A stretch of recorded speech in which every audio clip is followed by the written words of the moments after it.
Di antara para sahabat Rasulullah, ada satu sosok yang kisahnya sering membuat orang tersenyum, bahkan tertawa. Namun di balik canda dan kelucuannya, tersimpan pelajaran iman yang sangat dalam. Dialah Nuaiman bin Amr al-Ansyari radhiyallahu anhu. Nuaiman hidup di Madinah, sezaman dan sangat dekat dengan Rasulullah. Ia bukan sahabat yang terkenal dengan keberanian di medan perang atau kefasihan berbicara, tetapi ia dikenal sebagai pribadi yang ringan hati, ceria, dan gemar bercanda. Candanya seringkali membuat orang terkejut, namun hampir selalu berakhir dengan tawa. Nuaiman adalah sahabat yang beriman dan mencintai Islam sepenuh hati. Ia ikut dalam berbagai peristiwa bersama Rasulullah, termasuk peperangan. Meski sifatnya suka bercanda, ia tidak pernah bercanda dalam urusan agama dan tidak pernah berniat jahat. Rasulullah memahami betul karakter Nuaiman. Beliau tidak pernah memarahinya secara berlebihan, bahkan sering tersenyum dan tertawa mendengar kisah-kisahnya. Ini menunjukkan bahwa Rasulullah adalah pemimpin yang penuh kasih, memahami perbedaan karakter setiap sahabatnya. Suatu hari, datanglah seorang pedagang ke Madinah membawa makanan yang sangat lezat. Nuaiman melihat makanan itu dan terlintas dalam hatinya sebuah keinginan tulus. Aku ingin Rasulullah merasakan makanan ini. Namun Nuaiman tidak memiliki uang. Maka ia mengambil makanan tersebut dan langsung membawanya kepada Rasulullah seraya berkata bahwa itu adalah hadiah. Rasulullah menerimanya dengan senang hati dan memakannya. Tidak lama kemudian, pedagang itu datang menagih bayaran. Dengan polos, Nuaiman berkata kepada pedagang itu, "Temuilah Rasulullah, beliau yang akan membayarnya." Pedagang itu pun menghadap Rasulullah dan menjelaskan keadaannya.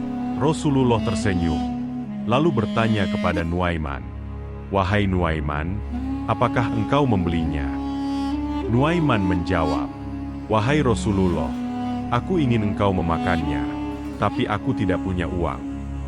Rasulullah pun tertawa, kemudian membayar makanan itu. Tidak ada kemarahan, tidak ada hardikan, yang ada hanyalah kelembutan dan pengertian.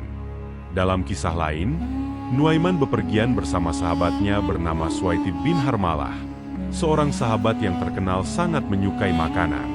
Saat Suwaitib lengah, Nuaiman membawa Suwaitib ke pasar dan berseru, "Siapa yang mau membeli budak ini?" Orang-orang pun berkumpul. Suwaitib berteriak keras, "Demi Allah, aku bukan budak." Namun Nuaiman menjawab dengan santai, "Dia memang suka berbohong." Hampir saja Suwaitib benar-benar terjual, hingga akhirnya orang-orang menyadari bahwa ini hanyalah candaan. Ketika kisah ini disampaikan kepada Rasulullah, beliau tertawa hingga terlihat gigi gerahamnya. Ini menunjukkan bahwa Rasulullah tidak menutup pintu keceriaan dalam Islam.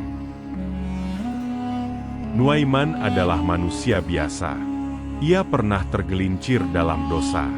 Bahkan pernah beberapa kali dihukum karena meminum khamr sebelum larangan khamr benar-benar ditegaskan. Suatu ketika, ada seorang sahabat yang marah dan berkata, "Ya Allah, laknatlah Nuaiman." Mendengar itu, Rasulullah langsung menegur dengan tegas, "Jangan kalian melaknatnya. Demi Allah, aku mengetahui bahwa ia mencintai Allah dan Rasul-Nya." Kalimat ini menunjukkan betapa besar nilai cinta kepada Allah dan Rasul. Kesalahan tidak menghapus keimanan, selama hati masih hidup dan ingin kembali. Dari kisah Nuaiman radhiyallahu anhu, kita belajar banyak hal. Pertama, Islam adalah agama yang penuh keseimbangan. Ada ibadah, ada keseriusan, tetapi juga ada senyum dan tawa. Kedua, setiap manusia memiliki kelemahan, dan tugas kita bukan melaknat, tetapi mengingatkan dan mendoakan. Ketiga, Allah menilai hati dan niat, bukan hanya kesalahan masa lalu. Nuaiman mungkin dikenal sebagai sahabat yang sering bercanda, tetapi di sisi Allah dan Rasul-Nya, ia adalah seorang mukmin yang tulus dan dicintai. Semoga kisah ini mengajarkan kita untuk tidak mudah menghakimi, untuk selalu membuka pintu taubat, dan untuk mencintai Rasulullah dengan sepenuh hati.